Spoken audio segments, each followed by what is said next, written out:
Hello everyone, आज आपण FY BCom financial accounting semester 2 या सब्जेक्टमधील चॅप्टर नंबर 2 इन्शुरन्स क्लेम मेथडचं नाव आहे loss of profit, problem number 4 page number 2.45 पाहणार आहे.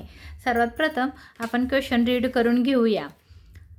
On 31st December 2023, a fire damaged the premises of Sony Brothers Sagar and the business of the company was disorganized until March 2024.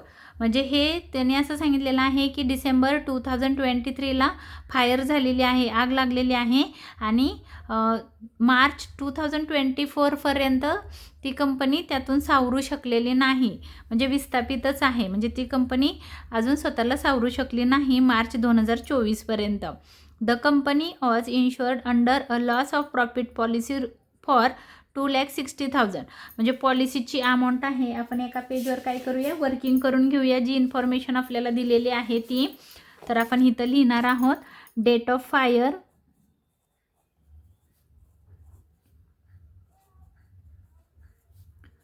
तारीख आहे 31 डिसेंबर 2023. त्याच्यानंतर दुसरी information दिलेली आहे की पॉलिसी अमाऊंट ₹2,60,000. त्याच्यानंतर दिलेला आहे इंडिमनिटी पिरियड दिलेला आहे 6 मंथ. बघा इथं दिलं आहे the company was insured under a loss of profit policy for ₹2,60,000. आपण लिहिलं पॉलिसीची amount with a 6 month period of a indemnity. म्हणजे आपण इथं लिहू शकतो इंडेमनिटी पिरियड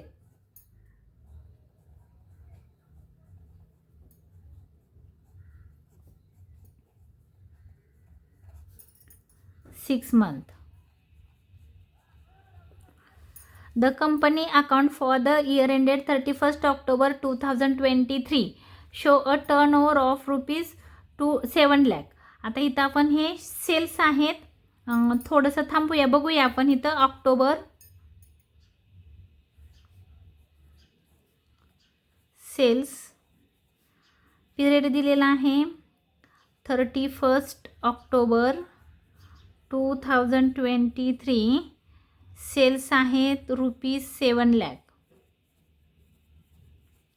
त्याच्यानंतर 5 नंबरला आहे नेट प्रॉफिट ₹80,000. बघा इथं लिहिलं आहे with a net profit of ₹80,000. The amount of standing charges covered by the insurance and debited in the year was ₹2 lakh. म्हणजे त्यांनी काय सांगितलं आहे की इन्शुरन्स घेतलेला आहे आपण सगळ्या खर्चाचा आणि डेबिटच असतो. एक्सपेन्सेसचे बॅलन्स नेहमी डेबिट असतात, तर डेबिट आहे, तर ते स्टँडिंग चार्जेस आहेत. काय लिहिले, standing charges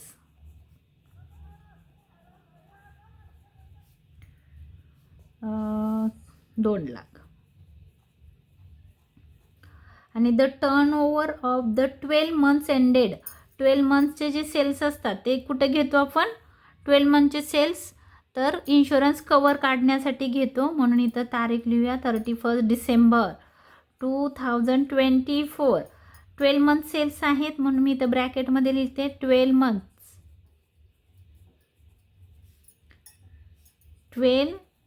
month cells. Turn over म्हणजे cells ₹7,80,000. The turnover during the period the business was dislocated amounted to ₹80,000. म्हणजे डिसलोकेशन पिरियड आहे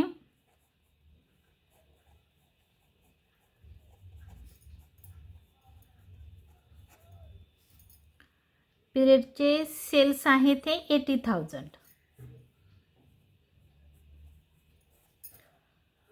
त्याच्यानंतर लिहिले corresponding period in the presiding year it was ₹1,70,000. म्हणजे हे आहेत करस्पॉन्डिंग पिरियड. अमाऊंट आहे 1,70,000. हे आहे सेल्स. आता आपल्याला हे सेल्स मिळाले डिसलोकेशन पिरियड, ह्या दोघांवरून आपण शॉर्ट सेल काढणार आहोत. आता इथं 2 सेल्स आहेत. एक सेल्स आहेत हे 4 नंबरचे आणि हे आहेत 7 नंबरचे. तर इथं बघा 12 मंथ सेल लिहिलेलं आहे, म्हणजे हे कुठल्याच वर्किंगला जाणार आहेत. तर इन्शुरन्स कवर काढण्यासाठी ह्या सेलचा उपयोग होणार आहे. इन्शुरन्स कवर,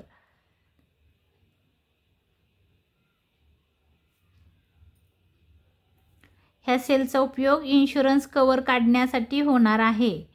आणि कारण हे 12 महिन्याचे शेअर्स आहेत आणि इयर पण दिलं आहे बघा 2024 आणि हे आहे 2023. हे 2023चे जे सेल्स आहेत म्हणजे हे कुठले सेल्स आहेत, प्रिव्हियस इयरचे, प्रिव्हियस इयर.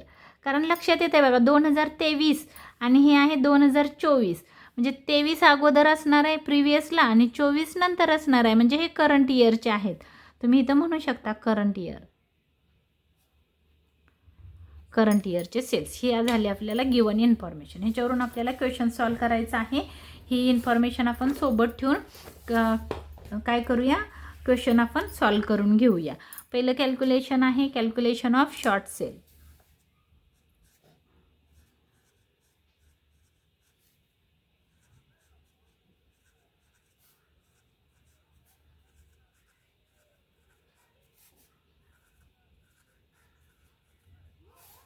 त्याच्यामध्ये एक घेतो आपण करस्पॉन्डिंग सेल्स.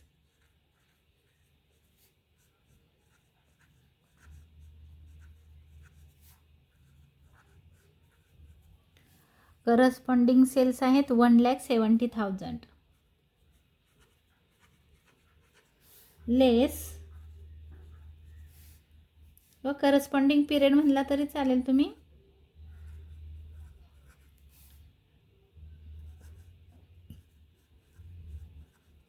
डिसलोकेशन पिरियड किती आहे ते सेल्स 80,000. लेस करून घेऊया आपण किती येत आहे बघू, 90,000, 90,000 किती आहे तर 90,000 हे आहेत short sale. There for short sale. दुसरं कॅल्क्युलेशन आहे, आपण काय फाइंड करतो तर gross profit rate.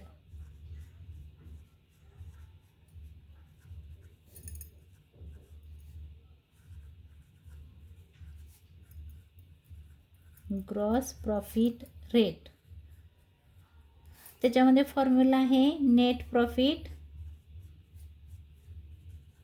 Plus standing charges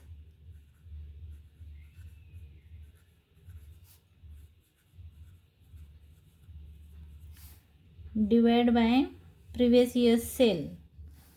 तुम्ही इथं म्हणू शकता sale of the previous year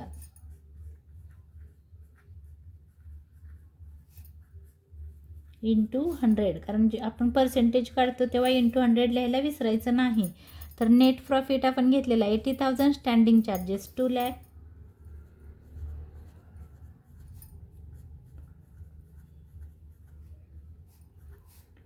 divide by previous year sales. Previous इयरचे आहेत 7 लाख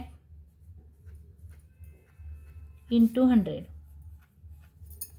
तर आपण कॅल्सीवर करून बघूया. इथं 2,80,000 येईल. 80,000 प्लस 2 लाख म्हणजे 2,80,000 डिवाइड बाय 7 लाख,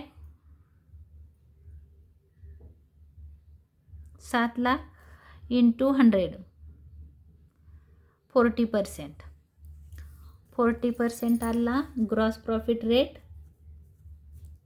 नंतर आपण काय फाइंड करतो तर loss of sale of profit. त्याला आपण काय म्हणतो,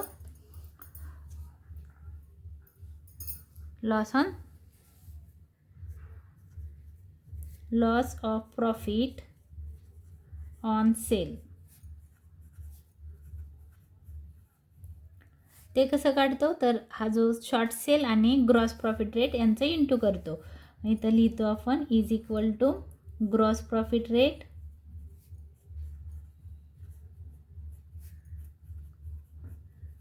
into short sale. Gross profit rate आहे 40% इंटू शॉर्ट सेल आहेत 90,000. 40% म्हणजे 40/100 असं आहे. 40/100 इंटू 90,000 असं करायचं आहे. ह्या 2 झिरोला हे 2 झिरो गेले. 9 4 जा 36 1 2 3 3 असं पण काढून पण दाखवते. 40% असं काढू शकता तुम्ही. 90,000 इंटू 40% 36,000. आता आपल्याला काय सांगितलेलं आहे, काय काढायचं आहे आपल्याला, तर इन्शुरन्स कंपनीनं केलेला कवर किती आहे ते बघायचं आहे. Application of average clause.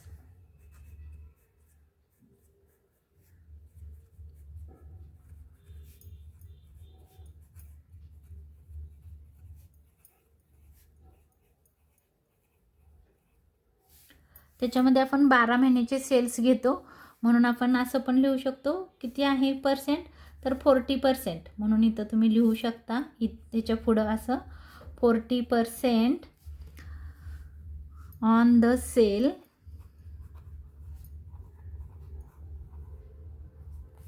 For the 12 months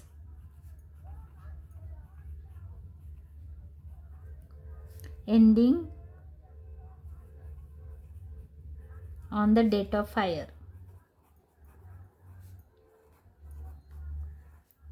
date of fire म्हणजे आग लागल्याच्या इयरचे, म्हणजे इथले करंट इयरचे किती आहेत सेल्स, तर 7,80,000 वर 40%.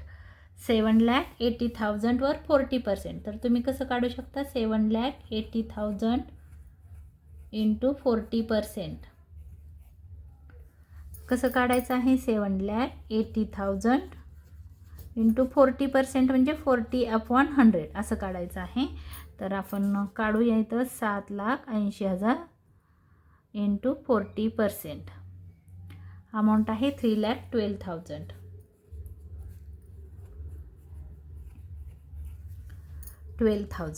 आता आपल्याला काय करायचं आहे, क्लेम किती मिळणार. हे झालं इन्शुरन्स कवर. इथं लिहायचं राहिलं माझं insurance cover is equal to इथं नाही का. तर हे पण जे आपण काढतोय ते इन्शुरन्स कवर आहे.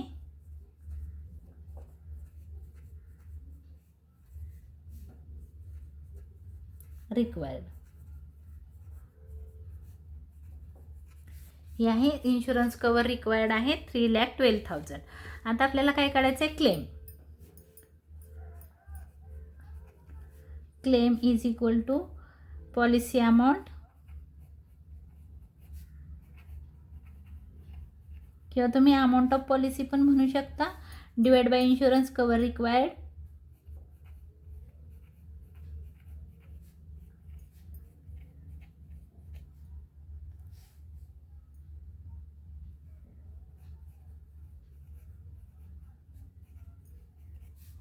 Into loss of profit.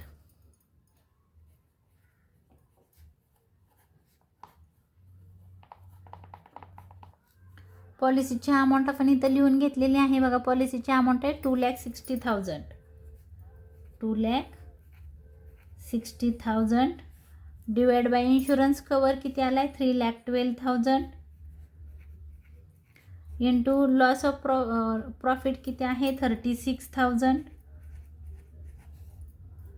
Calculation करून बघूया. 2,60,000 डिवाइड बाय 3,12,000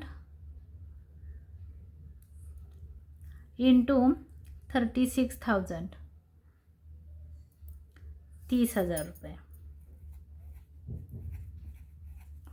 30,000. फक्त अमाऊंट चेक करते बरोबर आहे काय आन्सरमध्ये. बरोबर आहे. खाली आपण लिहिणार आहोत अमाऊंट ऑफ क्लेम